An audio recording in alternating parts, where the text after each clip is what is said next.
Hello, people. Welcome to the community of the Growth Mindset podcast. Guys, if you are a first time listener, don't forget to subscribe on whichever platform you're listening from so that you don't miss on more interesting episodes coming up in following weeks.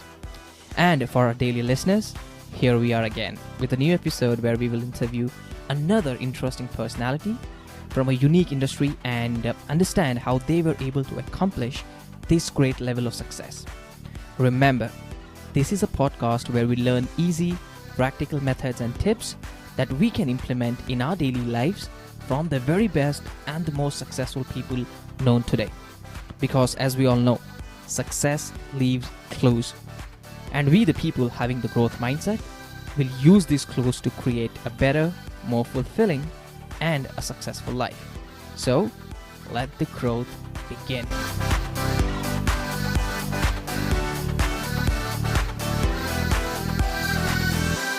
First thing first, thank you so much, Shayamal, for taking your time out and joining us on the Growth Mindset podcast. It is a pleasure to have you here. Thank you very much for inviting me. I'm excited about this chat, so let's go for it. Perfect. So, Shayamal, before we dive into our conversation and what you've been doing, let us go back in time and can you tell us something about yourself, basically how you were in the childhood, what was your story like, your dreams, your passion? Because a lot of people might not know your background when it comes to your childhood. Yeah, so I grew up in South Africa, and I grew up during what was the apartheid era. Okay, during the apartheid era, the apartheid, for those who don't know, was institutionalized segregation of people of color, which means there were very limited opportunities for education and work for people of color, and people of color were Africans, Indians, coloreds. Anyone who had any ethnicity besides being Caucasian was classified as a person of color. So growing up, I grew up in a very segregated community where predominantly Indians lived, so we didn't really know what the apartheid was. When I decided to start playing sport, I started becoming more open to what was happening there, the harsh reality of the apartheid. And it was quite challenging, to be honest, I realized that the opportunities that I was dreaming of as a child, playing sport for my country, all sorts of things like that, were not there. They were very difficult. And as I grew a little older, I realized how brutally they were being enforced. And I needed to do something, isn't it? So I came from a very spiritual family, so that's why I decided to take a small sabbatical and move into the temple, really deep dive into spirituality. I didn't go there with any reason. I just needed an escape from reality. Because remember, in pursuing a career in sport, I had a lot of conflicts and confrontations with my parents. My parents weren't overtly supportive. They were supportive, but not overtly supportive, only because they knew what I was being faced and they were trying to really protect me. Yeah. So when I felt that the doors of sport were shut, I needed to find my own avenue to really heal and deal with that pain. And really the temple was one place that I found that. And that's why I went there and I moved there. I view the apartheid much differently now than I did 20 years ago. And that's really what happens when you grow, isn't it? The apartheid did a few things for me. One is that it set gross double standards for people of color. So if you're a person of color, you have to work 10 times, 20 times, 100 times harder than, a white person at that era and that time. Okay. And what that instilled in me was a phenomenal work ethic. I have a work ethic of a machine. I can keep going. It's helped me to become an ultra marathon runner. It's mind over matter with every single thing. And, so that's really instilled in me in that. The second thing it did was it really, through the temple, in all honesty, it brought in this really seed of compassion. Because I realized that the apartheid was 100 years old, if not longer. Yes. Okay. So the people who I was interacting with didn't know any differently on how to treat a person of color. Correct. Their grandparents and their grandparents and their great-great-grandparents all behaved in this manner. Okay. So it was so deeply ingrained in their psyche that they probably weren't even aware of what they were doing. They weren't even aware of what is right and what is wrong. You know? Yeah. And so that seed of compassion came in. When you realize that the conditioning of a person forces him to behave in a manner that he's completely unable to become aware of whether that is right or wrong from whatever lens, right? He's at the mercy of his own conditioning, right? How can you be angry at a person like that? So, so my journey is gone through these ups and downs. I moved to India some time back. When I came to India, I set up a business. So that was another challenge, an entrepreneurship challenge. I can tell you, setting up a business in India, in Mumbai particularly, is like a MBA degree on its own. It gives you life lessons you won't learn anywhere else, all of that. And so they presented their own battles. I come to India and it's amazing. In South Africa, you never feel like you belong there because you're a person of color. I come to India and I look Indian, but I still don't feel like I belong here because they don't treat me like Union. They still associate me as a foreigner, So there are days when I wake up and I don't know where I belong. I know India is my home. I love it with all my heart. I would do anything for India. Does India feel that about me? I don't know. So you wake up, but these are the beauties of life, is that every day you face a different challenge. These challenges help you see a new perspective, help you grow, help you evolve. Exactly. That's the secret, isn't it? Yeah. And I love the part, I remember when I was reading about you, I've seen your journey. You wanted to become a cricketer in the South African men's team. You wanted to join that. But because of this color issue, you weren't able to do that. But then you improvised and then you decided, okay, if I cannot become this, let me become something else. And then you got into coaching athletes, right? And then you actually started doing that. And you have trained Indian teams, tennis team. You work with Indian cricket team. You train them for the World Cup. I mean, that's amazing stuff coming out from you. And, I'm sure for a matter of fact, let me tell you from my perspective, from my end, that having somebody contributing at such a level, we definitely feel privileged that you've chosen India as a country to stay and, contributing to the Indian society and country as a whole. Thank you very much. It means a lot. Thank you so much. And it's been a beautiful journey, as you rightfully said, in all honesty, though, I must say before we move ahead, none of it was planned. Exactly. I didn't plan to do this. I didn't plan to do that. I just took one day at a time. One of the things that you spoke of very beautifully, is, one door shut and I tried to open another door. That other door means you needed to evolve as a person in some shape or form. And, brother, that evolution was something that's been a constant part of my life, but it came with its own challenges. True. My first degree was a degree in sports science. Yeah. Then after that, I went into the ashram and I really started studying spirituality. Yeah. Then I moved out of spirituality and I went deep into psychology. I got 2 degrees in understanding psychology. Okay. So, and then I call myself a high performance coach. Okay. I opened a business, which is a pure physiotherapy business. So I was working with the body. The world is so invested in putting you into a bucket, isn't it? Every time someone asks you something, what do you do? What do you do? Exactly. You got to give them one answer. Why can't we be a byproduct of so many different learnings and growings that we have? True. And I think for everyone listening right now, I think that's probably one of the biggest lessons I learned in my life, is that the world wants to put you in a box or a bucket. True. And the only reason they want to do that is not because of your growth, but because it makes it easy for them. And I just want to remind everyone that. I just want you to remember that when people are forcing you into a tiny bucket, they're forcing you to define yourself a certain way. The only thing that is being achieved is their comfort in terms of how they identify with you. You are plateauing your growth by doing that. Yeah. And that's so important. And it's amazing. It's rightly what you said, right? It's more like people trying to label you because it becomes easier for them to understand what bucket you fall into, right? Because as you understand psychology, I've read a little of psychology wherein I understand people like to label because that makes their brain familiarized with things, right? Rather than trying to know a person, Correct. which may take a lot of time. Totally. Exactly. Totally. Absolutely. Yeah. Yeah. And in your book, right, breathe, believe, and balance.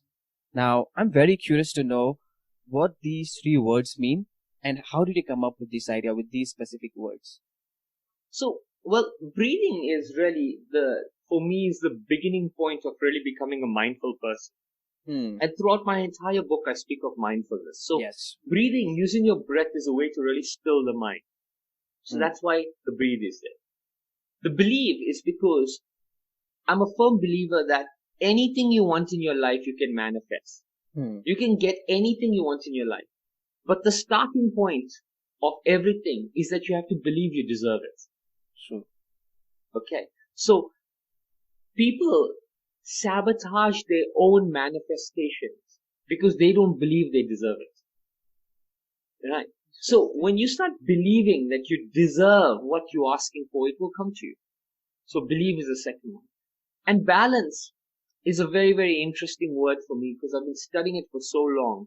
You know, balance for me is a representation of that real midpoint in our life. And in the midpoint in your life, you have no ego. There's no ego in the middle. Yeah. Ego is impacted at the extremes of both ends. Right? And when there's no ego, then humility flourishes. True. When humility flourishes, your growth starts flourishing. Because the bedrock upon which growth is built is humility. Wow. Okay. So you get an opportunity to truly discover who you are as a person when you find balance in your life. Makes sense.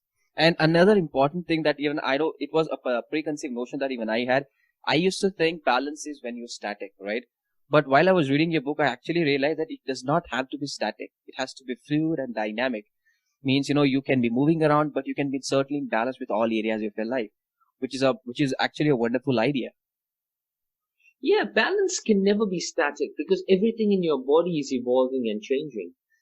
So if you're living in an ever evolving, ever moving, ever changing world, how can your ideology of balance be static?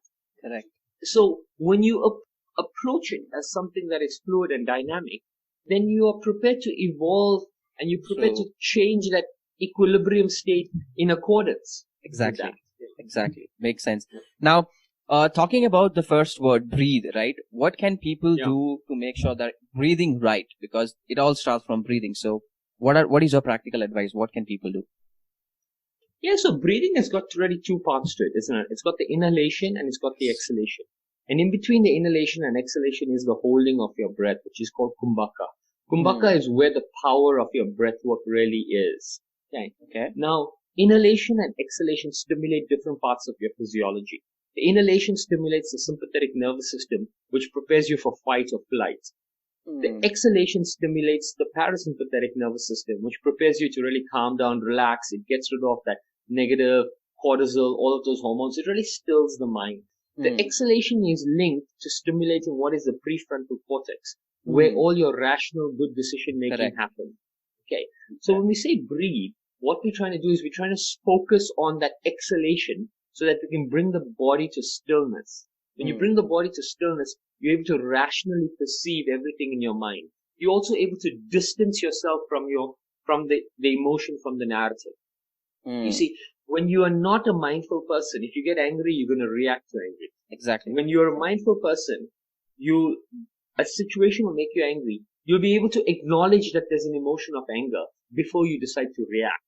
And you create a small gap. That gap presents to you a whole world of opportunity. Okay, that's the secret. The secret is that world of opportunity, the gap between when you get an emotion and when you choose to react to it. That's the secret of the byproduct of mindfulness, which can come through breath work.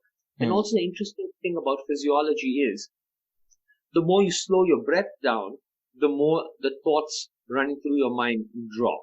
And when you hold your breath and you stop breathing, then you'll find this silence in the mind. It's very hard for thoughts to come into the mind when you stop breathing. Yeah. Okay. So the number of breaths you take per minute is directly proportional to how many thoughts are racing through your mind. So if you want to still the mind, you still your breath. Okay. Any practical tips or exercises that people can do to come into this state and practice this breathing? Yeah, it's a simple. I give a 4x8 breathwork cycle. So I say breathe in through the nose for 4 seconds. Go in, 2, 3, 4, and then breathe out through the mouth for 8 seconds. Out, 2, 3, 4, 5, 6, 7, 8. And just repeat the cycle. In, 2, 3, 4. Out, 2, 3, 4, 5, 6, 7, 8. This is a great breathwork cycle. You just do for 5 minutes a day. Perfect. That's a great exercise, and I'm going to implement that in my life. That's the reason I ask you what is the best exercise, which you can, because I saw a pattern in your book that you're more practical. You're not just inspiring or motivating people, but you're giving practical tips. And I'm all about practical because I actually want people to, take away pointers from our conversation and implement in their lives, which can actually help them become a better version of themselves. Yeah. Right. That's what I've tried to do. I try to really break it down and, so that you got something to really action in your life. Exactly. Perfect. And you also talk the importance of mindfulness throughout your book, right? Now, yes. One of the ways you said people can become mindful is basically through breathing techniques, through breathing slowly in and then twice of what exactly you exhale, right? That's basically how you do the breathing part to make sure you're more mindful. Any other tips you think that people should do to become more mindful of themselves and their environment? So mindfulness is holding your attention and awareness on a particular thought, emotion, action, subject, whatever it is. You can become mindful of everything. Mindful is doing one thing at a time, focusing on that one thing and doing that one thing at a time. So if you're eating, you can be mindfully eating your meal. If you listen to this conversation when they can be mindfully listening to this and not worrying about anything else. If you're watching TV, you watch TV.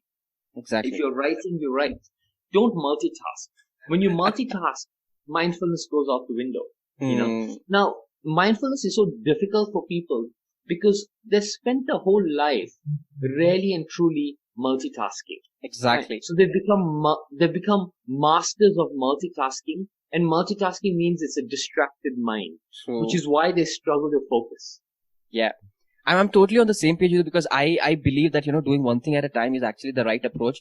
But at this age where everything is moving so fast, people try to do many things at once, which actually you're ineffective. Instead of being more effective, you end up become, more ineffective in terms of making sure you do the right work. Absolutely. The only way to really do anything perfectly is to put all your attention and focus on it. If you're not doing that, you're not going to do justice. Exactly. All right. Now, Shayamal, you have worked with a lot of athletes, people who have won Olympic medals, who represented India. I want to ask you now, for training these athletes, right? They need to come at that peak performance state where they feel control. They know that they are performing at the best level, right? So what, according to you, can people do to come to that peak performance state every day? It's very simple. You accept full 100% unconditional, no excuses, accountability and responsibility for everything in your life. That's it. Once you start blaming others for things, once you start looking for excuses as to why you can't do anything, you're going to be performing suboptimally.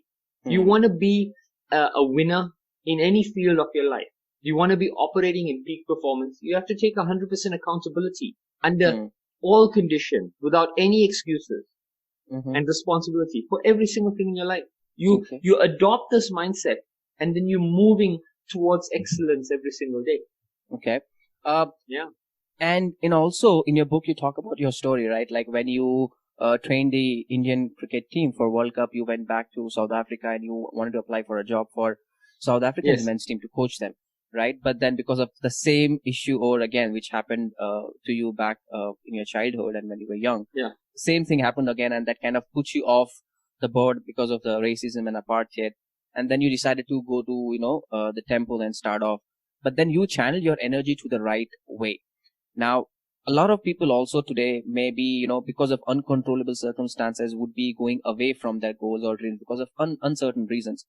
What can people do to make sure that instead of going in the wrong direction, they can channel their energy in the right direction? I was reading a beautiful book. It's called Letters by an Astrophysicist by Neil deGrasse. Neil Tyson deGrasse. And he says something beautiful. He says failure is when the external variables outweigh your ambition to get something or your drive to get something. He says as long as your ambition is greater than the external forces presented to you, you will never ever fail.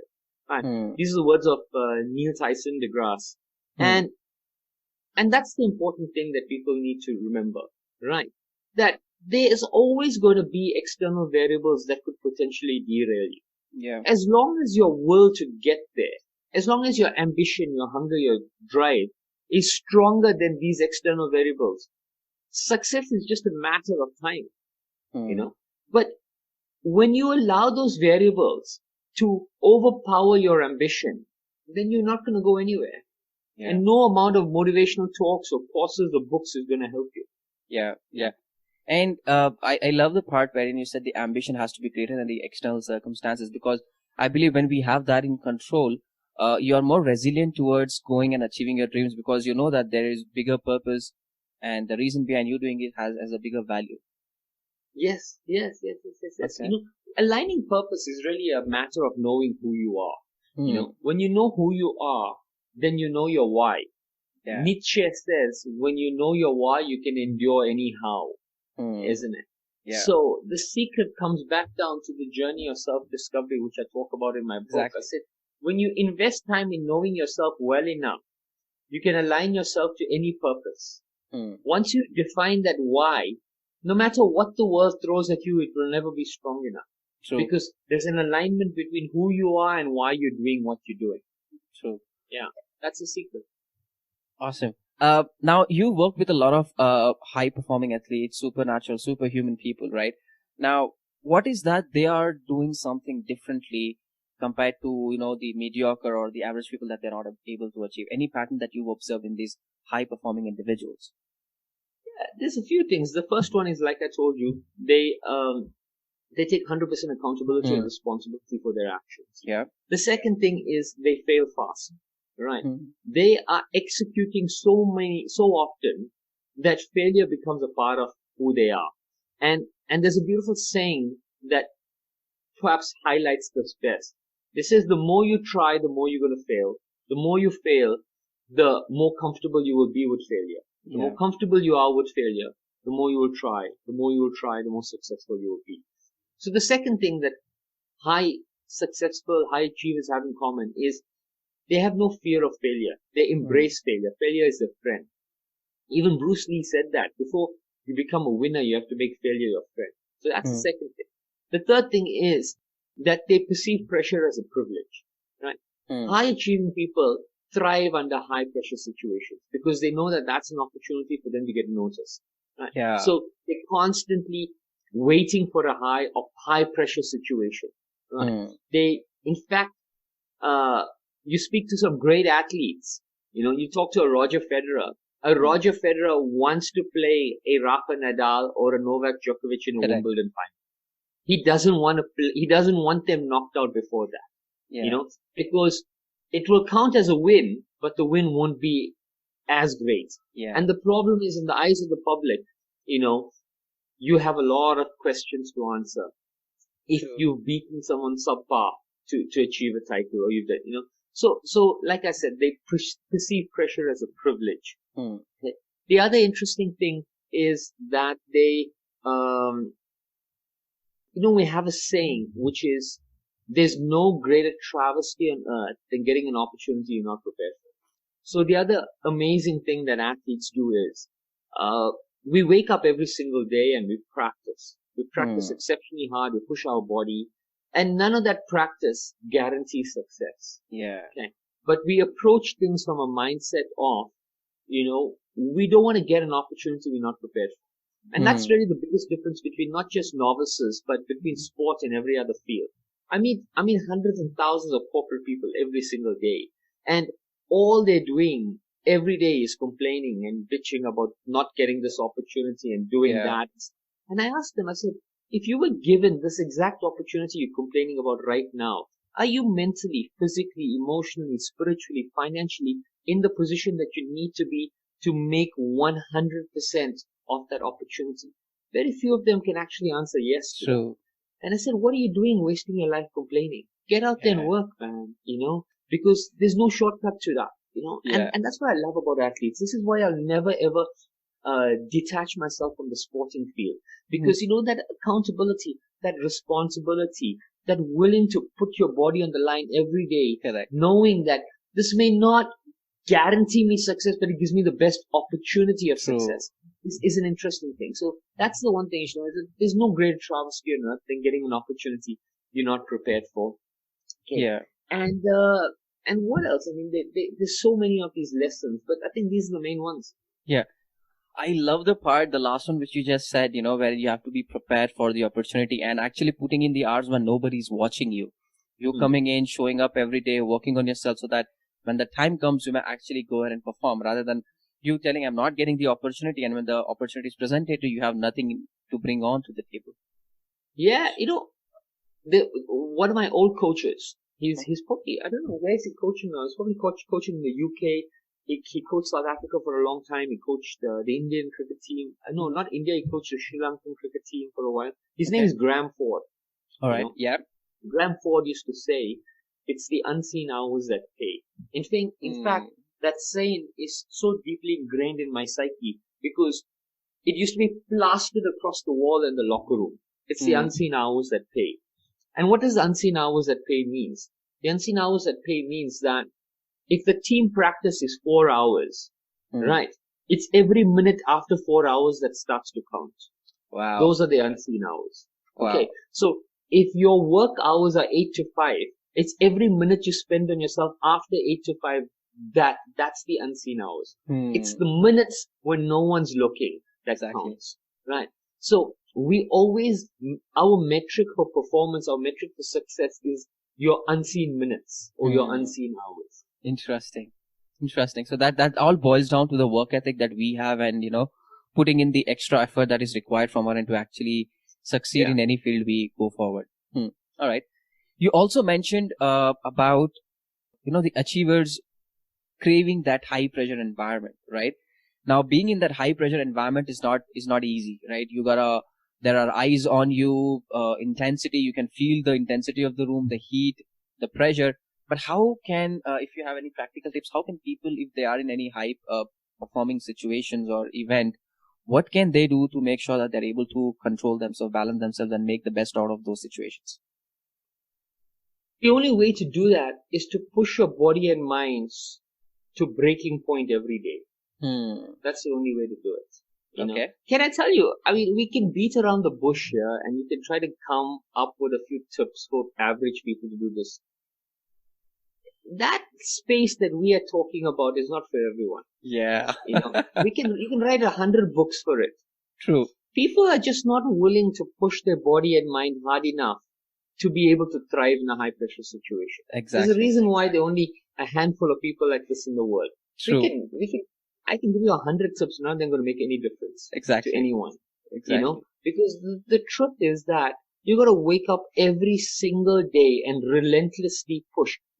I, as a physical trainer, as a high performance coach with athletes, I used to walk on every session telling my athletes, if this session doesn't change you as a person, every single session doesn't change you as a person, we've wasted our time. That's how hard we push ourselves.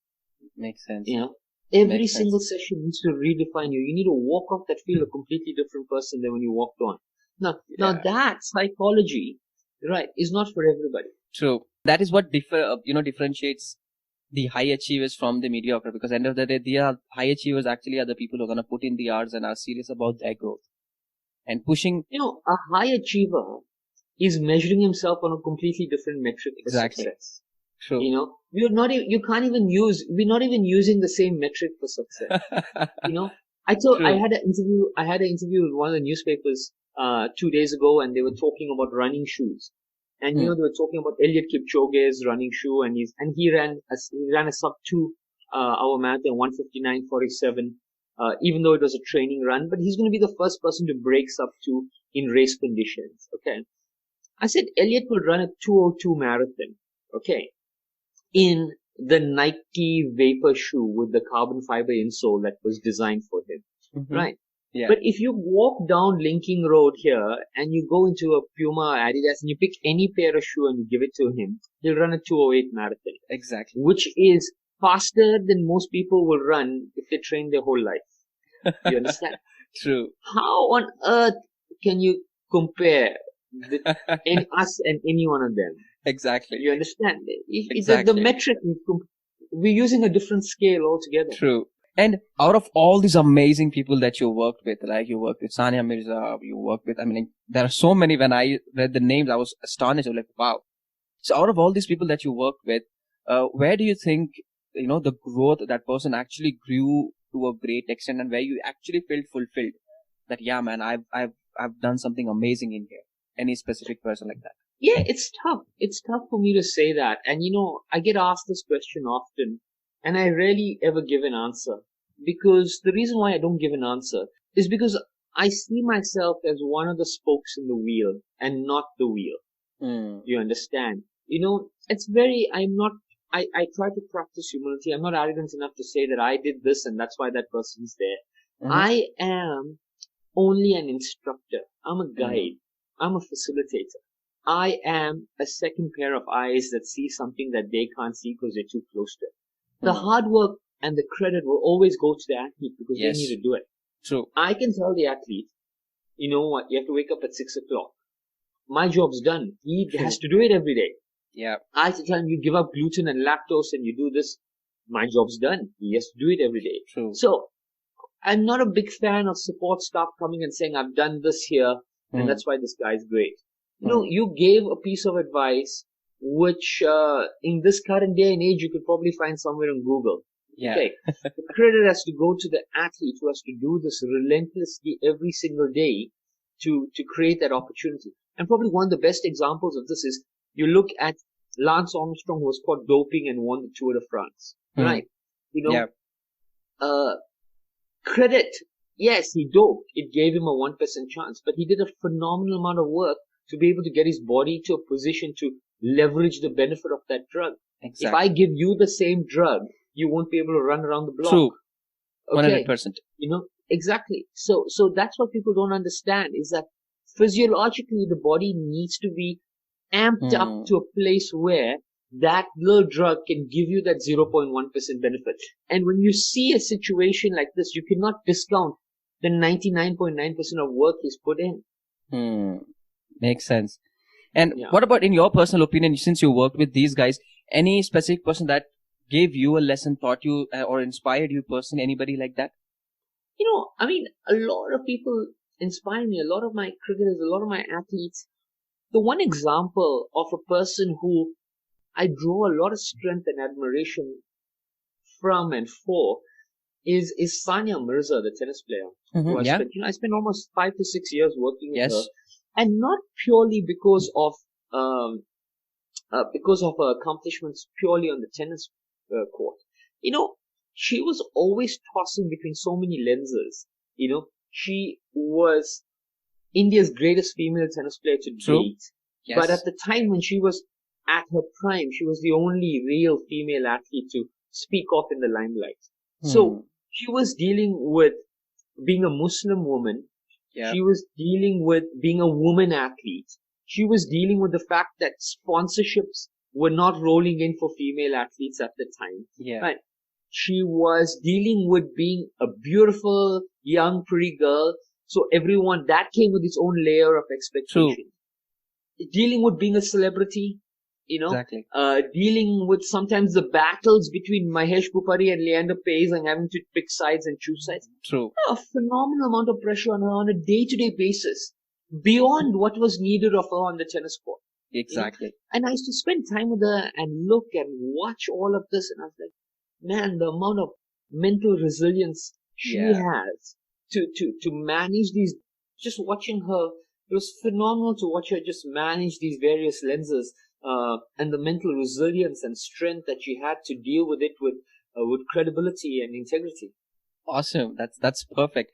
And personally, I am, when I was a kid, like I was a little younger when I used to watch Sania Mirza play, and she represented India on a global scale, and I can just imagine like how much pressure she would have, and even one single word that you say, the media is going to catch hold of it and maybe absolutely prove it in 10 different ways that she may not even have thought about. Exactly. Yeah. Makes sense. Now, one question that I do have is, the importance of diet, right? What you eat, because it obviously will give you the energy for that. Now, what according to you is importance of diet, and what kind of foods basically people should eat? So it's very difficult for me to answer this question because one is I'm a scientist. So I would never say eat kale because kale is good, or eat avocados because they're rich in these oils or things like that. The reason why I don't say this is because I am wise enough and smart enough to know that you're not a byproduct of what you eat. You're a byproduct of what your body can digest. Okay. So even if you eat something healthy and your body doesn't have the capability of breaking it down, you're not extracting the nutritional benefit from that. Exactly. Okay. So it's very dangerous when someone says, eat this, eat this, eat this. When you have absolutely no idea or knowledge of someone's internal medicine or internal functioning. Okay. So the best way to really understand and approach the subject is to guide people to start doing a few tests and be invested in their own data. You can do a allergy test and an intolerance test to understand what are the metals and foods that your body does not react to, and start by carving those out of your system. Okay. You can do a gut microbiome test. Gut microbiome gives you an indication of your gut bacterial cultures that are actually breaking down food. And you'll be able to know which are your strongest cultures and then just start eating those foods. Makes sense. So you map your cultures in accordance with your foods, and then you map your foods in accordance with what you want to take in terms of your protein intake and your carbohydrate intake. Okay. Then you're starting to get a very, very scientific approach to this. Then the second thing is, there's an interesting component called renal acid loading. Okay. So every food in your body will, not every food, foods will break down into what is an alkaline base in the system or what is an acidic base in the system. The acidic base in your system load your kidneys a lot, right? Okay. So every single food, for example, has what's called a renal acid loading. Okay. Now, you want to make sure that your renal acid loading doesn't cross 40 in a day, right? That's the capacity, which means the capacity for your body to metabolize protein is about 40 grams a day. So contrary to popular advice where it's 1 gram per kilogram of body weight, it's not. The optimal renal acid loading is 0.5 to 0.6 grams of protein per kilogram of body. Now that's not based on muscle growth. That's based on the capacity of your kidney to flush the uric acid produced from, or the acid produced from protein. So there are various ways to look at it. It's not a simple subject. You can just say, eat this, eat that. You know? And I don't approach it like that. Makes sense. But these are just some examples. Okay. And to get this test, basically they'll have to go to a doctor and maybe get some tests done. Is that how it is? Tests done online, but you'll need to invest a lot. Either read yourself and know how to interpret this data. Okay. Or start working with you probably have to work with a coach or a exercise physiologist or a biomechanicist, or someone that who understands how to interpret this data. Makes sense. All right. Another question I have is about your HEAL Institute, right? You started this a couple of years back. Would you like to tell us what HEAL Institute is all about? Yeah, HEAL was a business I started in 2012. I exited it in 2018. Okay. It was a business that was set up to do physiotherapy and physical care for orthopedic-based injuries. I set it up because really I wanted to help physiotherapists and doctors understand how to work with professional athletes, with Olympic athletes. So it was set up more to be a training institute. A year after setting it up, I realized that the orthopedic industry in the country is running a racket. Doctors are operating people for every single thing under the sun that's not even warranted.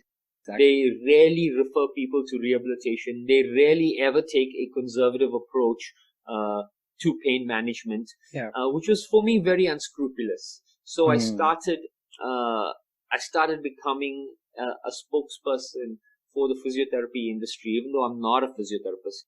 I started trying to advocate the importance of conservative rehabilitation in the management of pain.